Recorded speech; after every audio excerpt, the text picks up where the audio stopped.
National Nutrition Natural Health Reviews. 3 minutes of the latest naturopathic info with Canada's leading nutrition experts. Watch, learn, and get healthy naturally. Hi, I'm Dr. Jonathan Beatty, naturopath and a health expert here at Nationalnutrition.ca.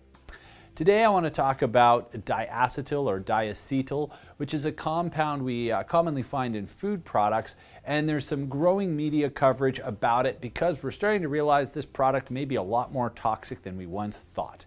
So what is it first off? Well, if you've ever had microwaved popcorn or something that's butter flavored, it's one of the two foods or one of the two chemicals that are used to manufacture buttery flavor. So anytime you see that ingredient, buttery topping or buttery flavored topping, where you can tell they're not using real butter, they're typically using a chemical combination of acetoin and diacetyl, and these two compounds together provide a butter flavor. Now, a few years back, they started to notice a strong increase in the development of a type of lung disease called bronchiolitis obliterans, whereby the bronchioles, or the little tubes that run through your lungs delivering oxygen, started to break down, get inflamed, leading to scarring and ultimately irreversible lung disease, where the only real treatment for it is to have a lung transplant. They noticed the increase in this disease happened amongst people that were working in microwave popcorn factories. So they had high exposure to diacetyl, and from that they've elucidated that this is the compound that's most likely causing the bronchiolitis obliterans. And so since that time they've studied the toxicity of the compound and realized, yes, it is probably something quite toxic that we should likely be avoiding, although we are still awaiting rules about consumption of it. Right now there is legislation being proposed looking for special safety regulations for people who manufacture using the compound.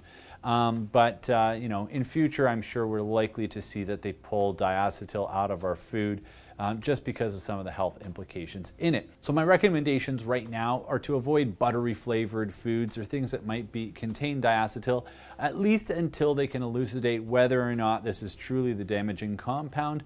But I'm sort of one to always err on the side of caution. If I can avoid possibly poisoning myself, that is the type of thing that I'm going to do, because ultimately that ounce of prevention is worth a pound of cure. If we find out later, hey, yes, this is as harmful as it does sound, well, it might be too late at that stage. You could already have the development of bronchiolitis obliterans. And your next sort of endpoint there is a lung transplant. So if you can make a simple change in your life by simply avoiding the buttery flavoring, that might be the simplest way to avoid having to have a future lung transplant. So that's what diacetyl is.